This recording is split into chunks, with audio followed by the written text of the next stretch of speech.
नमस्कार, मैं हूं प्रियंका और आप देख रहे हैं राष्ट्रीय जगत विजन न्यूज। अभनपुर नगर पालिका परिषद के अंतर्गत आने वाले 15 वार्डों में जल संकट की स्थिति गंभीर होती जा रही है।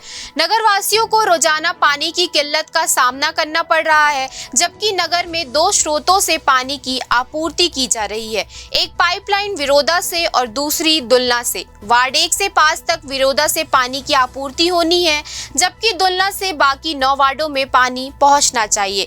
इसके बावजूद पानी की आपूर्ति पूरी तरह से बाधित है। हैरानी की बात यह है कि जिन लोगों ने नगर पालिका टैक्स समय पर भरा है, वे ही पानी से वंचित है, जबकि कई ऐसे घरों में पानी पहुंच रहा है जहां से कोई टैक्स नहीं लिया गया।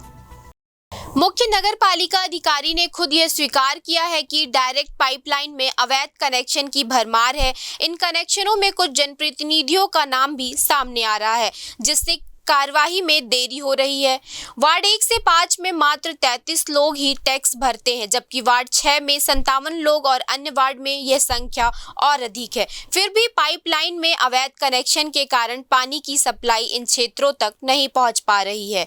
स्थिति यह है कि कई जगहों पर पाइपलाइन को इनपुट टंकी तक पहुंचने से पहले ही काट कर अवैध कनेक्शन जोड़े गए हैं, जिससे पानी का दबाव ही नहीं बन पा रहा है और आगे की आपूर्ति रुक जाती है। वार्ड 5 और 6 के पार्षदों ने भी सार्वजनिक रूप से इस मुद्दे को उठाया है। उनका कहना है कि अवैध कनेक्शन बंद होने से समस्या काफी हद तक सुलझ सकती है।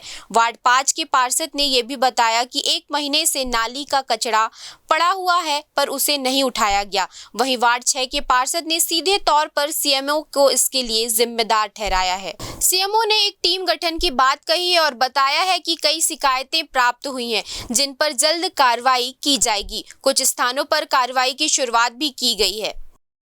फिलहाल इस खबर में इतना ही। देश प्रदेश की खबरों से अपडेटेड रहने के लिए हमारे चैनल को सब्सक्राइब करें। नए खबरों के नोटिफिकेशन के लिए बेल आइकॉन जरूर दबाएं। नमस्कार।